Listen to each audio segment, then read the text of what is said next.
अस्सलाम वालेकुम। मैं हूं आपका होस्ट नूरुल और आप देख रहे हैं मेरा official YouTube channel facts of world.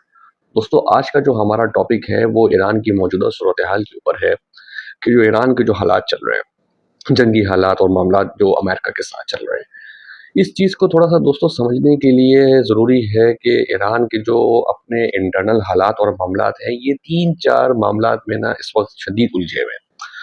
Number one, जो इनके हालात इस वक्त सबसे ज़्यादा जो इनके ख़राब हैं वो इनके अपने माशी हालात हैं कि इनकी इकोनॉमी अंदर से इतनी डिस्टर्ब हो चुकी है कि अगर इनके साथ जंग ना भी लड़ी जाए ना, लेकिन जिस तरीके से ये हालात इस वक्त करंटली चल रहे हैं और ये ऐसे ही चलते रहे तो ये खुद ऑटोमेटिकली बहुत बर्बादी की तरफ चले जाएंगे। दूसरा, ईरान के अंदर जो इस वक्त सबसे ज़्यादा जो इस वक्त खराबी के मामलात हैं वो मामलात हैं उनके पीने के साफ पानी का। ये लोग इन लोगों ने एटम बम बनाने की तो बड़ी तैयारी करी है कि हम एटमी सलाहियत बन जाए, हम ये कर लेंगे, हम ऐसे कर लेंगे। इन्होंने प्रॉक्सीज के ऊपर बहुत पैसा लगाया, या फ़लस्तीन के मामलात के ऊपर भी ये लोग बहुत इन्वॉल्व रहे। लेकिन इन्होंने अपने इंटरनली मामलात को सेटल आउट नहीं किया, जिसमें मेन इशू इनका इस वक्त इतना बड़ा है। मैं कहता हूँ कि आप अमेरिका के साथ जो लड़ाई की जो इस वक्त सीरियस कंडीशन बनी हुई है, किसी वक्त भी ये लड़ाई हो सकती है। अमेरिका इनके ऊपर पूरी ताकत से अपना हमला करने के लिए बिल्कुल तैयार बैठा हुआ है। लेकिन मैं कहता हूँ इससे भी ज़्यादा ख़तरनाक सिचुएशन जो इस वक्त ईरानियों के लिए है वो है कि उनके पास पीने का उस तरीके से साफ पानी उस क्वांटिटी में नहीं है जो उनकी रिक्वायरमेंट है। उनका प्रेसिडेंट आके ये बात बोलता है कि जी, मेरी अपनी कौम से ये दरख्वास्त है कि पानी को ज़ाया ना करें और ख़ास तौर में इस तरीके से लेके चलें कि हमारे पास पीने के लिए साफ पानी मुयस्सर हो। जब आपके अपने इंटरनली हालात इस किस्म के हो तो आपको जो है ना बाहर के किसी दुश्मन की ज़रूरत नहीं है कि आप अपने हालातों को तब्दील कर लो। बात ये है दोस्तों कि इस वक्त जो अमेरिका के साथ जो इनकी सिचुएशन चल रही है, उससे पहले इसराइल के साथ जो इनकी 12 डेज वॉर चली है, इस वॉर को अगर आप स्टडी करो तो इनको लगता है कि जी हमने 12 डेज वॉर में इसराइल का बड़ा बुरा हाल किया है। पर हकीकत अगर आप इस चीज़ को स्टडी करो, समझो प्रैक्टिकली तौर पे, तो आपको समझ में आएगा कि नहीं, ऐसी कहानी नहीं है। इसराइल ने जो उस वक्त हमला किया है वो एक टेस्टिंग थी कि जो ईरान कहता था कि हम हमारी एटमी सलाहियत किस पोजीशन में है और हमारी मिलिट्री पोजीशन किस पोजीशन पे है, या हमारी एयर फोर्स की कैपेबिलिटी कितनी है, या हमारी मिसाइल टेक्नोलॉजी की कैपेबिलिटी कितनी है। उन्होंने हकीकत ये है कि ईरान जीता है या हारा है, या इसराइल जीता है या हारा है, इस चक्कर में ना उन्होंने इस चीज़ को टेस्ट कर लिया है कि ईरान की कैपेबिलिटी है कितनी, कि ये अगर ये हमसे लड़ेंगे तो ये किस पोजीशन तक मैक्सिमम जा सकते हैं, इनकी कैपेबिलिटी है कितनी। और उस 12 दिन की लड़ाई में इसराइल का जो नुकसान हुआ है वो उस चीज़ की सालों से तैयारी करके बैठे हुए थे। पर जो ईरान का नुकसान हुआ है वो आप हिसाब नहीं लगा सकते। 18 शहरों में इसराइल ने मुसलसल 5 से 6 दिन हमले किए हैं। दूसरा, इनकी जो एटमी सलाहियत जो है, जहाँ पे ये एटम बम बनाने का सारा इनका सिस्टम है, जहाँ पे इनके साइंटिस्ट रहते थे, जो मामला थे, उस चीज़ को वो ख़त्म तो नहीं करके गए हैं, लेकिन इतना डैमेज करके गए हैं कि वो निज़ाम या जो सिस्टम था वो इनका रुक गया है। तीसरी चीज़ जो सबसे बड़ी वो डैमेज करके गए हैं कि जो इनकी अपर फ्लीट थी, जिसमें इनके एयर चीफ, नेवी के चीफ, मिलिट्री के चीफ, आईआरजीसी जो इनकी इंटेलिजेंस एजेंसी है उसके चीफ, और इन उनकी जो मेन साइंटिस्ट जो एटम बम बनाने के महारत रखते थे या जिनकी सलाहियत थी, उन सबको उन्होंने चुन चुन के मारा है। अब अगर इस सारे प्रोसेस को अगर हम कहें कि नहीं जी, ईरान की जीत है और इसराइल जो है ना बुरे तरीके से शिकस्त होके गया है, तो शायद हमें किसी बेवकूफ़ की ज़रूरत नहीं है, शायद हम खुद ही सबसे ज़्यादा बेवकूफ़ हैं। देखिए, अगर आपको दुश्मन से लड़ना है तो आपको इस चीज़ को समझना पड़ेगा दोस्तों कि वो लड़ किस तरीके से रहे हैं, उनका लड़ने का तरीका क्या है। अमेरिका हो या इसराइल हो, उनका लड़ने का सिर्फ एक तरीका है। नॉर्थ कोरिया से वो लड़े या वियतनाम से जब उनकी लड़ाई हुई, उन्होंने कहा कि हम मिलिट्री तौर पे हम आमना-सामना नहीं कर सकते। अब सिस्टम उन्होंने सिर्फ एक रखा हुआ है, वो है कि एयर स्ट्राइक, एयर फोर्स से अटैक करो, शदीद अटैक करो, चाहे कारपेट बॉम्बिंग करनी पड़े या किसी भी किस्म की आपको बॉम्बिंग करनी पड़े, आपने शदीद किस्म की आपने एयर स्ट्राइक करनी है और इतनी दवाई पेड़नी है कि आपने सब मलिया मेट कर देना है और मट्टी-भट्टी कर देना है। उसके बाद अगर आपको अपनी मिलिट्री नीचे ऑन ग्राउंड उतारनी पड़े तो हम उतारेंगे, अदरवाइज वो एयर स्ट्राइक से ही लड़ेंगे। और इनकी क्या पोजीशन है? इनके पास लड़ने के लिए सिर्फ मिसाइल टेक्नोलॉजी है। क्या वो काफी है? बिल्कुल भी नहीं। अब बात यह है दोस्तों कि ये मिसाइल जब मारते हैं तो जी 10 मिसाइल जाते हैं, मिसाइलों के साथ 6-7 तो रास्ते में इंटरसेप्ट हो जाते हैं। और रही बात कि 3-4 अगर मिसाइल अगर रुक भी जाते हैं, ठीक है, या वहां पर चले भी जाते हैं, तो उस चीज के लिए उन्होंने सिस्टम रखे हैं। हाँ, इन्होंने बीच में कुछ मिसाइल कामयाबी से इसराइल के ऊपर गिरे हैं, जिसमें इसराइल की बिल्डिंगें तबाह हुई हैं। लेकिन वो जो मामला थे वो तकरीबन कुछ नहीं तो अगर इन्होंने 40 से 45 अटैक किए तो उसमें से 5 या 6 अटैक इनके कामयाब हो सके। उसके अलावा उन्होंने सब इंटरसेप्ट किए हैं। और जो नुकसान उनका चाहे जानी हुआ है या माली हुआ है, अगर उसको हम ईरान के नुकसान से कंपेयर करें तो वो शायद 15 से 20% होगा, इससे ज्यादा नहीं है। पर जो ईरान का नुकसान हुआ है वो बहुत नुकसान हुआ है।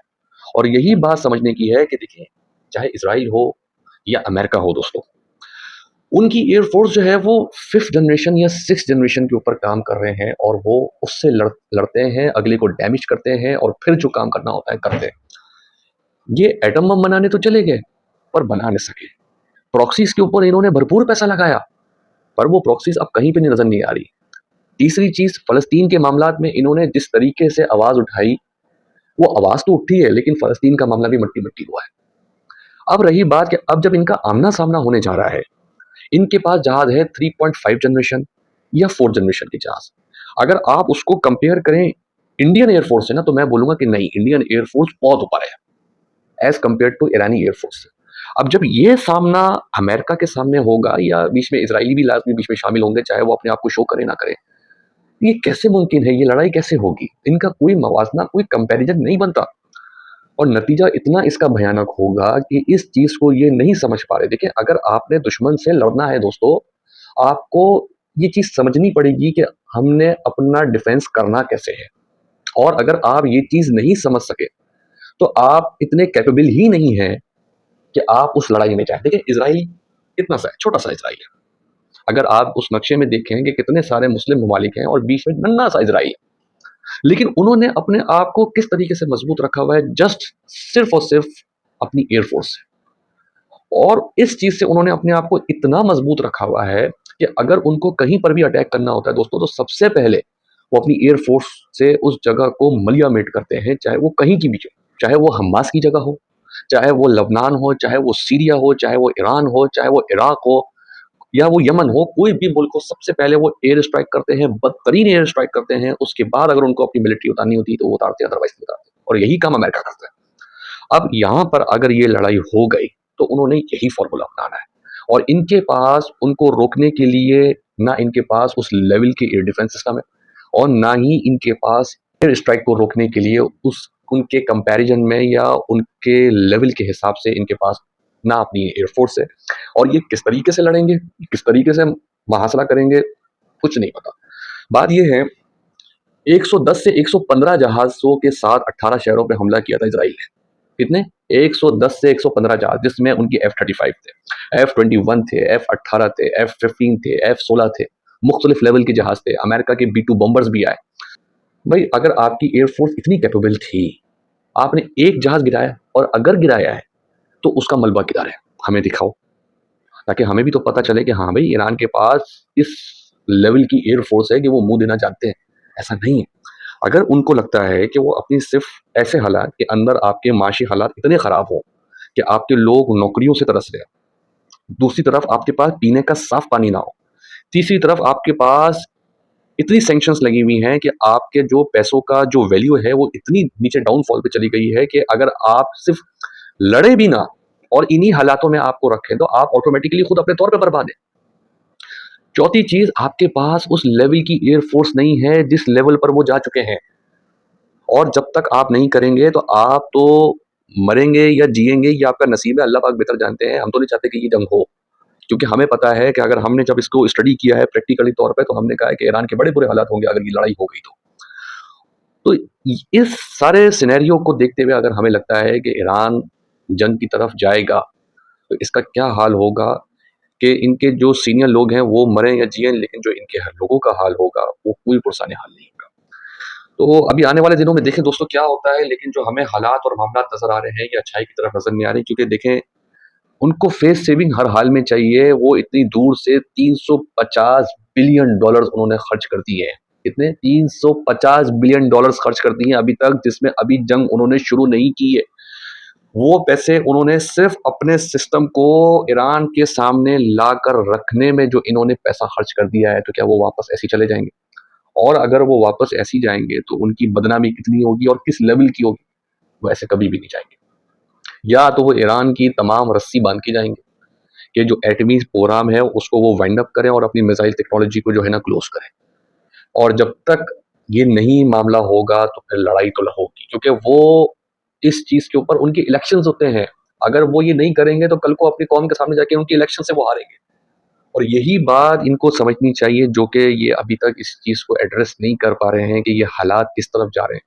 देखें, अगर आपने एटम बम बनाना था तो फिर आप लोग को दूसरे पंगे नहीं लेने चाहिए थे। ये बात देखें समझने की है। लेकिन नॉर्थ कोरिया, अगर हम थोड़ा सा स्टडी करें ईरान को, एक तरफ स्टडी करें नॉर्थ कोरिया को, दोस्तों नॉर्थ कोरिया और अमेरिका के बड़े हालात जो है ना रहे हैं खराब। आपस में इन्होंने की बड़ी लड़ाइयाँ हुई हैं। लेकिन जब नॉर्थ कोरिया ने इस चीज़ का फैसला कर लिया कि हमने एटमी सलाहियत बनना है चाहे कुछ भी हो जाए, उनके बराबर में साउथ कोरिया बैठा हुआ है, उनका खानदानी दुश्मन है। जिस तरीके से पाकिस्तान के बराबर में इंडिया उनका हमारा खानदानी दुश्मन है, ठीक है। जब उन्होंने इस चीज को फैसला कर लिया ना दोस्तों कि हमने एटमी सलाहियत हर हाल में बनना है, तो फिर उन्होंने खामोशी इख्तियार करी और एक ही प्रोजेक्ट पे लगे। उन्होंने कहा है कि कुछ अच्छा हो या बुरा हो, पहले एटम बम बना लो। जब आप बना लोगे पहले एटम बम और एक दफा ये काम हो गया, उसके बाद फिर दुनिया की कोई ताकत भी ना हमारे सामने आके नहीं खड़ी होगी। और ये हकीकत रही। उनका जो किम जोंग है ना, बबलू तानाशाह, वो और उनके लोग, वो तो एक तरह का समझ लें कि सिंपल सी बात है कि वो इंसान कम है फिरौन ज्यादा है। लेकिन कुछ भी हो, वो अपने लोगों को या अपने मुल्क को इस लेवल पर लेकर गया है कि जब उसको एटम बम बनाना था, उसने सारे आसपास के मुल्कों से सबसे पहले नॉर्मलाइज किया अपने आप को, सारे फड्डों को खत्म किया। और जब एटम बम बनाना था, अमेरिका पीछे लगा रहा, लेकिन उसने और उसकी इंटेलिजेंस एजेंसीज का क्या कमाल है कि उन्होंने जिस तरीके से एटम बम बनाया और फिर जब बाद में उसका तजर्बा किया तो अमेरिका ने सैंक्शंस लगाई उनके ऊपर। और एक शोर शराबा मचा दुनिया में कि भाई नॉर्थ कोरिया ने एटम बम बना लिया। अमेरिका ने एक नहीं 50 धमकियां दी, जैसे पाकिस्तान को भी दी थी, इंडिया को भी दी थी। उसने एक जवाब दिया, उसने कहा देखो भाई, मैंने एटम बम बनाया अपनी सेफ्टी के लिए बनाया, लेकिन अगर इसके लिए पीछे किसी ने भी दुनिया में से किसी मुल्क ने मेरे ऊपर अटैक किया, चाहे वो अमेरिका हो या अमेरिका का कोई साथी हो, एक मुल्क ने भी मेरी सिर्फ हुदूद में भी अगर वो दाखिल हुए, तो मैं उसको हमला तस्वर करूंगा और मैं डायरेक्टली एटम बम मारूंगा। बात बात में करूंगा, पहले एटम बम मारूंगा।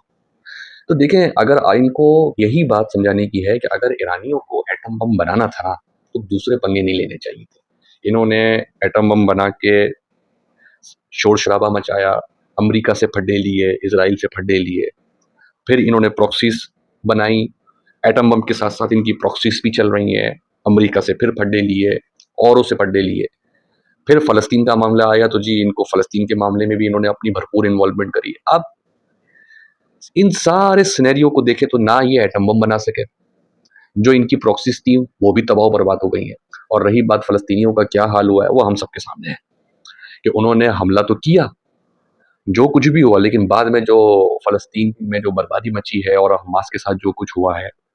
तो कहने का मकसद ये है दोस्तों कि सबसे पहले अगर आपने अपने आप को मजबूत करना है, तो सबसे पहले अपने लोगों को मजबूत करो, अपने इंटरनली मामलात को आप सेटल आउट करो। और जब आप इस चीज़ को कर लो तो अपने डिफेंस को मजबूत करो। और जब डिफेंस को मजबूत किया जाता है तो उसकी चीज़ें वीडियो बना बना कर नहीं डाली जाती। ये कॉन्फिडेंशियल चीज़ें होती हैं। ये एक चीज़ बनाते, एक रॉकेट बनाते, उसकी वीडियो बनाकर डाल रहे हैं। एक ड्रोन बना रहे हैं, उसकी वीडियो बना के डाल रहे हैं। एक टैंक बना रहे हैं तो उसकी, भाई क्यों डाल रहे हो? आप एक अपने आप को पहले ताकतवर तो बनाओ, अपने आप की एक पोजीशन तो लाओ। अब आप इसराइल से लड़ने की, आप इसराइल से लड़ो, अमेरिका से लड़ो, सबसे ज्यादा मेन जरूरी चीज है कि आप एटमी सलाहियत हो या ना हो, आपकी एयरफोर्स तो इतनी कैपेबल हो कि आप दूसरे को मुंह दे सको। और अगर आप मुकाबला करोगे तो मुकाबला हो ना हो, नतीजा पहले से सबको पता होता है कि भाई इसका नतीजा होगा क्या। आप इसके अगेंस्ट में आप अमेरिका की तैयारी देख लो, क्या उन लोगों ने तैयारी की है यार। उनके मुल्क से हटा के अमेरिका यूनाइटेड अमेरिका से हटा के 57 एरियाज़ में उनके अड्डे ऑलरेडी बने हुए हैं हर मुल्क के अंदर। जो कि कहीं पे उनकी मिलिट्री का अड्डा है, कहीं पे उनकी बहरी जहाज़ों का अड्डा है, कहीं पे उनकी जहाज़ों का अड्डा है। लेकिन इसके बावजूद वो कहते हैं कि हमने किसी की सरज़मीन इस्तेमाल नहीं करनी इस जंग में, क्योंकि अगर वो किसी की सरज़मीन इस्तेमाल करेंगे तो जिस तरीके से कतर के ऊपर पहले अटैक हुआ था, ऐसा ना हो कि ये किसी और के ऊपर ईरान अटैक करे। उन्होंने कहा हमें जो भी एयर स्ट्राइक करनी होगी हम अपने बहरी बेड़ों से करेंगे। उन्होंने अपने सारे बहरी बेड़े इसके सामने लाके खड़े किए और अगेंस्ट में इनके पास कोई ऐसी पोज़ीशन नहीं है कि ये उनके सामने खड़े हो सके। हमारी दुआ है कि ये लड़ाई ना हो और ये पोज़ीशन जो है अल्लाह पाक इसमें बेहतरी लेकर आएँ, क्योंकि देखिए ईरानी कुछ भी हो हमारे भाई हैं, हमारे पड़ोसी हैं, हमारे नेबर हैं। लेकिन इनकी जो स्ट्रैटेजी है या जो इनके हालात और जो मामलात हैं वो हमारी सोच समझ से बाहर है कि ये किस तरीके से अपने मामलात को लेकर चल रहे हैं। और जिस तरीके से ये मामलात को लेकर चल रहे हैं, अगर ये इसी तरीके से चलते रहे तो इसकी बहुत भयानक शक्ल दिखेगी। तो दोस्तों, आपको मेरी बात या मेरी वीडियो अच्छी लगे, मेरी वीडियो को लाइक करें, शेयर करें, सब्सक्राइब करें और मेरी वीडियोज़ को हो सके तो व्हाट्सएप ग्रुपों पे लाज़मी चलाएँ। मिलते हैं अगली वीडियो पे। फ़ी अमान अल्लाह।